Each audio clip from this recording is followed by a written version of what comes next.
Udara pagi di aula sekolah menengah negeri itu terasa dingin, namun Ardi merasakan panas menjalar di sekujur tubuhnya. Tangannya menggenggam lembaran grafik dan catatan. Ini adalah hasil risetnya tentang efektivitas metode belajar yang baru diterapkan di sekolah. Ardi, dengan kaos usang dan celana seragam yang warnanya sudah memudar, tampak rapuh namun menyimpan bara harapan. Di podium, Ardi mulai mempresentasikan data-data yang telah ia kumpulkan dengan susah payah. Suaranya sedikit bergetar, namun ia berusaha keras mempertahankan kepercayaan dirinya. Proyektor menampilkan grafik-grafik sederhana, namun jelas menunjukkan tren penurunan nilai rata-rata sejak metode baru itu diuji cobakan. Fokusnya pada detail kecil menarik perhatian beberapa siswa. Dari barisan depan, Pak Budi, guru senior yang sangat disegani dan juga ketua tim penyusun metode baru, memandang Ardi dengan tatapan tajam. Alisnya mengernyit tidak suka. Raut wajahnya menunjukkan ketidaksetujuan yang jelas. Ardi merasakan tatapan itu seperti cambuk, menggerus sedikit demi sedikit keberaniannya. Aura dominan Pak Budi memenuhi ruangan. Setelah Ardi selesai, Pak Budi berdiri. Suaranya menggelegar. Penelitian yang prematur dan tidak berdasar. Hanya data mentah yang belum teruji keabsahannya. Ini hanya spekulasi seorang anak ingusan yang tidak mengerti kompleksitas pendidikan. Kata-katanya menusuk. Setiap suku kata bagai palu godam menghantam harga diri Ardi di depan ratusan pasang mata. Wajah Ardi memucat. Ia merasakan pipinya memanas, telinganya berdenging. Bisikan-bisikan mulai terdengar dari barisan siswa dan beberapa guru. Pandangan meremehkan dan tawa kecil menusuk hatinya. Harapannya hancur berkeping-keping, seperti kaca yang dilempar ke lantai. Matanya berkaca-kaca, namun ia berusaha mati-matian menahannya. Hening sejenak menyelimuti aula, terasa lebih berat daripada sorakan. Ardi berdiri terpaku di podium, seperti patung. Setiap detik terasa seperti berjam-jam, memperpanjang siksaan batinnya. Ia merasa seluruh pandangan menghakiminya, menelanjangi kerapuhannya di hadapan publik. Udara terasa tipis, menyesakkan paru-parunya yang sesak. Dengan langkah gontai, Ardi turun dari podium. Ia menghindari kontak mata dengan siapapun, menunduk dalam-dalam. Setiap langkah terasa berat, seolah ia membawa beban ribuan ton. Ia bisa merasakan tatapan menusuk punggungnya, bisikan-bisikan yang masih terdengar, seolah mengejeknya atas kekalahan yang memalukan ini. Di sebuah sudut sepi belakang gedung sekolah, Ardi akhirnya membiarkan air mata tumpah. Rasa malu, marah, dan hancur bercampur aduk. Ia membenamkan wajah di lututnya, bahunya bergetar hebat.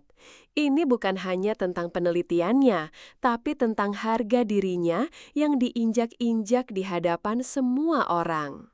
Namun, di balik kepedihan itu, bara api kemarahan mulai menyala. Kemarahan pada ketidakadilan, pada suara yang dibungkam, pada penilaian yang sepihak. Tangannya mengepal erat, buku-buku jarinya memutih. Rasa tertindas itu berubah menjadi dorongan untuk membuktikan diri, untuk menunjukkan bahwa mereka salah.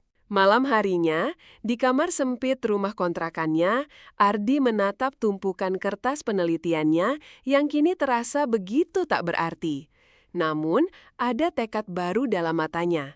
Ia akan membalikan keadaan, bukan dengan amarah yang meledak, tapi dengan kebenaran yang tak bisa disangkal. Malam itu, benih perlawanan tertanam dalam hatinya. Sejak hari itu, Ardi menghilang dari keramaian sekolah. Malam-malamnya dihabiskan di depan laptop tua pemberian pamannya, ditemani buku-buku tebal tentang statistik dan metodologi penelitian. Ruangan kecilnya selalu terang hingga dini hari, dipenuhi suara ketukan keyboard dan desiran halaman buku yang dibalik.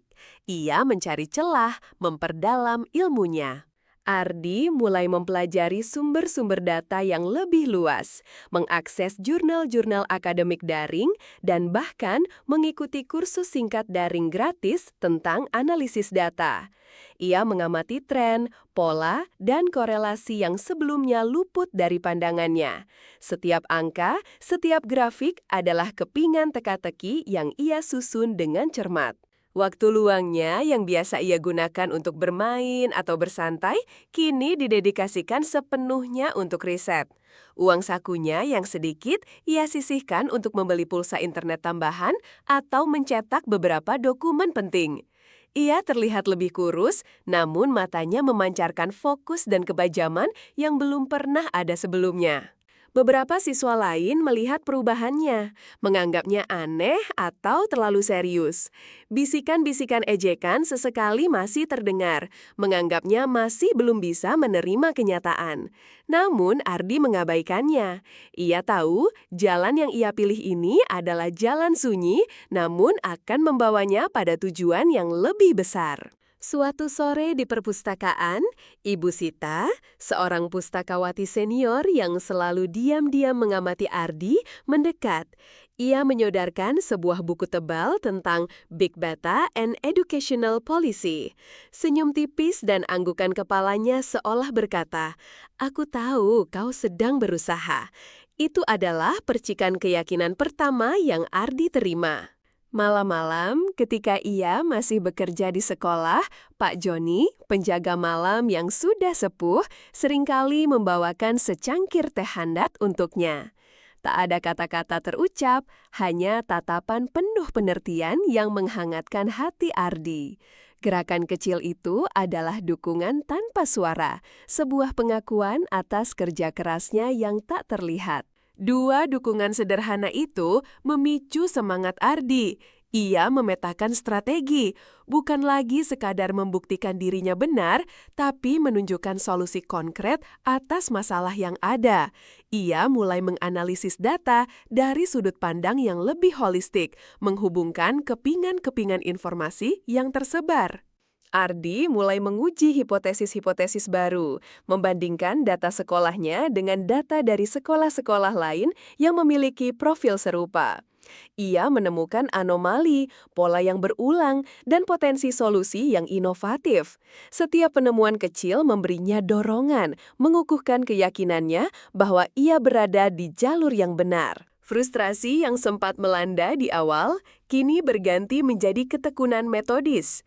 Ia belajar mengolah data dengan perangkat lunak sederhana, mengubah angka-angka rumit menjadi visualisasi yang mudah dipahami.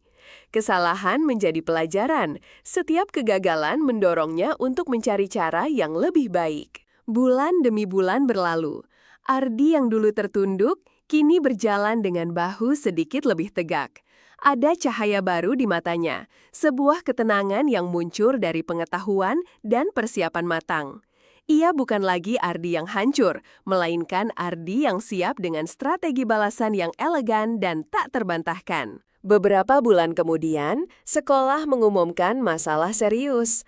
Angka kelulusan anjlok drastis, jauh di bawah standar provinsi.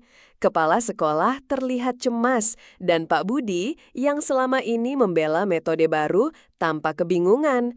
Ada kekhawatiran besar tentang reputasi sekolah yang terancam. Dalam sebuah pertemuan guru, Ardi mengirimkan email berisi laporan analisis data komprehensif yang telah ia siapkan. Laporan itu mencakup perbandingan kinerja siswa sebelum dan sesudah metode baru diterapkan, serta proyeksi dampaknya jika terus dilanjutkan. Ia tidak menonjolkan diri, hanya menyerahkan fakta. Laporan Ardi mulai menyebar di antara para guru. Diskusi di ruang guru berubah panas. Data yang disajikannya begitu rinci dan logis, menunjukkan korelasi yang jelas antara metode baru dan penurunan kinerja siswa. Beberapa guru mulai melirik satu sama lain, menyadari sesuatu yang besar sedang terjadi. Pak Budi, yang semula menganggap laporan itu sekadar kebetulan atau intervensi pihak luar, mencoba menyanggah. Ia berdalih bahwa penurunan adalah tren nasional atau faktor lain. Namun, Ardi menyertakan data pembanding dari sekolah lain yang menunjukkan tren berbeda, membantah argumen Pak Budi dengan fakta. Akhirnya, kepala sekolah memutuskan untuk mengadakan presentasi terbuka. Ardi diundang untuk mempresentasikan hasil analisisnya di hadapan seluruh jajaran manajemen sekolah dan komite pendidikan. Dengan tenang, Ardi menampilkan grafik dan temuan yang telah ia verifikasi berulang kali. Setiap slide adalah bukti, setiap angka adalah kebenaran. Mata Pak Budi yang semula angkuh kini membelalak. Wajahnya perlahan memerah lalu memucat. Fakta-fakta yang Ardi sajikan begitu telak, membongkar setiap argumen dan keyakinan yang selama ini Pak Budi pegang. Kekalahan di wajah Pak Budi terlihat jelas, sebuah penyesalan mulai terukir di sana. Setelah presentasi Ardi selesai, tepuk tangan riuh memenuhi ruangan. Bukan hanya dari para guru muda, melainkan juga dari kepala sekolah dan anggota komite. Pujian atas ketelitian, ketajaman analisis, dan keberanian Ardi mengalir deras. Rasa hormat memenuhi udara, menggantikan atmosfer penghinaan yang dulu pernah Ardi rasakan. Berdasarkan temuan Ardi, metode belajar baru itu akhirnya dievaluasi ulang dan dirombak total. Kinerja sekolah mulai membaik secara bertahap. Ardi tidak hanya membuktikan dirinya benar, tetapi juga menyelamatkan reputasi sekolah dan membantu banyak siswa. Karyanya memberikan dampak nyata, melebihi sekadar pembalasan pribadi. Ardi berdiri di sudut aula, mengamati perubahan positif di sekolah. Tidak ada keangkuhan dalam dirinya, hanya ketenangan dan kepuasan mendalam. Rasa malu dan hancur yang pernah ia rasakan kini telah sirna, digantikan oleh rasa bangga atas kemampuan dan kegigihan yang ia miliki. Kemenangan ini adalah miliknya seutuhnya. Ia melihat Pak Budi sesekali meliriknya dengan tatapan yang berbeda, bukan lagi meremehkan, melainkan campuran penyesalan dan pengakuan. Balas dendam Ardi bukanlah lewat kekerasan, tapi lewat kebenaran yang jujur dan kerja keras yang tulus. Ia telah membuktikan bahwa suara yang diremehkan pun bisa membawa perubahan besar, sebuah kemenangan elegan yang membanggakan.